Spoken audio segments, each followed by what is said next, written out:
ഏതൊരു നിമിഷം വേണമെങ്കിലും ഒരു വർഗീയ കലാപമോ സാമുദായിക തർക്കമോ ഉണ്ടാകാവുന്ന ഒരു രാജ്യമായി നമ്മുടെ ഇന്ത്യ മാറിയിട്ട് കുറച്ച് വർഷങ്ങളായി. രാജ്യത്തെ RSS BJP ഭരണം കൊണ്ട് ഉണ്ടായ ഒരു പ്രധാന നേട്ടം അതാണ്. ചെറിയ കാര്യങ്ങൾക്ക് പോലും സത്യം അന്വേഷിക്കാതെ വർഗീയ പ്രചരണം ആരംഭിക്കും. പിന്നെ അത് ആൾക്കൂട്ട കൊലകളിലേക്കും ആക്രമണങ്ങളിലേക്കും നയിക്കും. എന്തായാലും അത്തരം ഒരു സാഹചര്യത്തിൽ നിന്ന് തൽക്കാലം രക്ഷപ്പെട്ടിരിക്കുകയാണ് ഹൈദരാബാദ്. ഇവിടുത്തെ മുസ്ലിം വിഭാഗത്തിന് രക്ഷയായത് ഒരു CCTV ആണ്. ഈ കഥയിലെ വില്ലനാകട്ടെ ഒരു പൂച്ചയും. സംഭവം ഇങ്ങനെയാണ്. കഴിഞ്ഞ ദിവസം രാവിലെ ഹൈദരാബാദിലെ തച്ചപുത്രയിലെ നടരാജ് നഗറിലുള്ള മദീന ഹോട്ടലിനരികിലുള്ള ക്ഷേത്രത്തിനുള്ളിൽ നിന്ന് ഒരു കഷ്ണം ഇറച്ചി കിട്ടുന്നു. മാംസം നിഷിദ്ധമായ ക്ഷേത്ര പരിസരത്തിൽ നിന്നും ഇറച്ചി ലഭിച്ചത് വിശ്വാസികളെ ആശങ്കയിലാഴ്ത്തി. ക്ഷേത്രത്തിനുള്ളിലെ ശിവലിംഗ പ്രതിഷ്ഠയ്ക്ക് അരികിലായാണ് പൂജാരി മാംസം കണ്ടെത്തിയത്. 250 ഗ്രാമോളം തൂക്കമുള്ള ഇറച്ചി കഷ്ണമായിരുന്നു ഇവിടെ നിന്നും കണ്ടെത്തിയത്. ഈ സംഭവം കാട്ടുതീ പോലെ പടർന്നു. നിമിഷ നേരങ്ങൾ കൊണ്ട് നൂറുകണക്കിന് ആളുകളാണ് ക്ഷേത്രത്തിന് സമീപം തടിച്ചുകൂടിയത്. പതിവ് പോലെ സംഭവം BJP RSS നേതാക്കൾ ഏറ്റെടുക്കുകയും വിദ്വേഷ പ്രചരണങ്ങൾ ആരംഭിക്കുകയും ചെയ്തു. സംഭവത്തിൽ കുറ്റക്കാർക്കെതിരെ നടപടി വേണമെന്നാവശ്യപ്പെട്ട് BJP ക്ഷേത്രത്തിന് സമീപം പ്രതിഷേധവും തുടങ്ങി. ഇതോടെ ഏത് നിമിഷം വേണമെങ്കിലും ഒരു സാമുദായിക തർക്കമോ കലാപമോ ഒക്കെ പൊട്ടിപ്പുറപ്പെടാമെന്ന സാഹചര്യത്തിലേക്ക് കാര്യങ്ങൾ നീങ്ങി.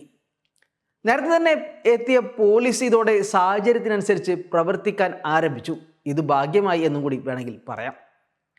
സംഘർഷ സാധ്യത മുൻനിർത്തി വൻതോതിൽ പോലീസ് സേന സ്ഥലത്തെത്തുകയും അന്വേഷണം ആരംഭിക്കുകയും ചെയ്തു.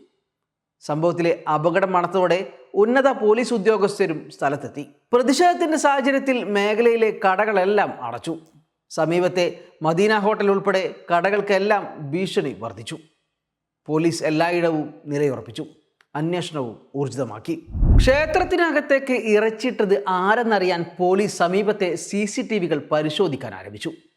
4 സംഘത്തെയാണ് പോലീസ് പരിശോധനയ്ക്കായി നിയോഗിച്ചത്.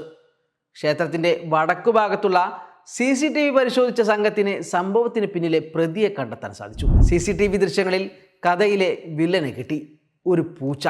ഒരു പൂച്ചയാണ് ഇറച്ചി കഷ്ണം തെരുവിൽ നിന്ന് ക്ഷേത്രത്തിനുള്ളിൽ കടിച്ചു കൊണ്ടിട്ടതെന്ന് CCTV ദൃശ്യങ്ങളിൽ നിന്ന് വ്യക്തമായി. ഇതോടെ സംഭവത്തിൽ അഭ്യൂഹങ്ങൾ പ്രചരിപ്പിക്കുന്നത് അവസാനിപ്പിച്ച് സംയമനം പാലിക്കണമെന്ന ആഹ്വാനവുമായി പോലീസ് രംഗത്ത് വന്നു. പൂച്ചയാണ് ക്ഷേത്രത്തിൽ ഇറച്ചി കഷ്ണം കൊണ്ടിട്ടതെന്ന് വ്യക്തമായതായി ACP വിക്രം സിംഗ് മനും അറിയിച്ചു. నటరాజ్ నగర్ లో ఉన్న సంకట విమోచన హనుమాన్ టెంపుల్లో అందులో ఒక శివాలయం ఉంటుంది. ఆ శివాలయంలో సుమారు ఒక 1/2 కిలో 250 గ్రాముల మీట్ ఉందని చెప్పేసి మనకి ఇన్ఫర్మేషన్ వస్తుంది. తర్వాత ఇమ్మీడియట్ మా SHO గారు వాళ్ళ స్టాఫ్ తోని అక్కడికి వెళ్ళడం జరుగుతుంది. వెళ్ళడం జరిగిన తర్వాత అక్కడ మీట్ మనం సీజ్ చేస్తాము. సీజ్ చేస్తే అది కనుక్కుంటే అది మటన్ మీట్ అని మనకు తెలుస్తుంది. వెంటనే ఒక 4 టీములు రంగంలోకి దిగి ఆ చుట్టుపక్కల ఉన్న CC కెమెరాలన్నీ అబ్జర్వ్ చేయడం జరిగింది. అందులో భాగంగా ఇప్పుడు ఇంతకు ముందే మనకు 2 CC ఫుటేజ్ లో ఒక పిల్లి సుమారు 6:30 ఎర్లీ మార్నింగ్, ఇవాళ ఎర్లీ మార్నింగ్ 6:30కు అది ക്യാരി చేసి ടെമ്പിളിലേക്ക് വെളുത്തുന്നട്ടു CC ഫുട്ടേജ് వచ్చింది. സംഭവത്തിലെ പ്രതിയായ പൂച്ചയെ കിട്ടിയതോടെ പ്രദേശം ഇപ്പോൾ ശാന്തമായിട്ടുണ്ട്.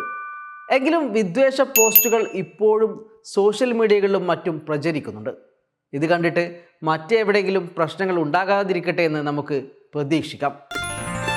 Way2Nikah.com, the exclusive Muslim matrimonial site.